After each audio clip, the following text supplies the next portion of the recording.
So breast lifting, very popular procedure. The breasts that might start off up here with time, with age, with gravity, with weight loss, with pregnancy and breastfeeding, might start migrating south a bit. So there are some techniques that we have to get them back up to where they should be. So there are three main methods that we have are the donut mastopexy or the Circum-Areola Mastopexy, which is basically just a circle right around the areola and that's it.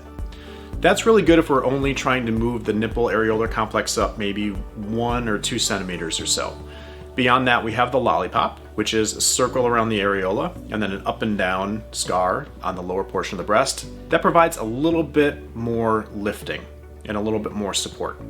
And then if we have to do a significant lift, then we have the anchor pattern, which is a circle around the areola, an up and down scar on the lower portion of the breast, and then a scar just underneath the breast, right in that breast crease that's really, really well hidden.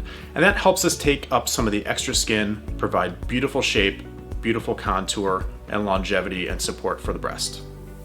In addition to only doing sutures to help shape the breast, we can also put in mesh support for the breast as well to improve the longevity of the result.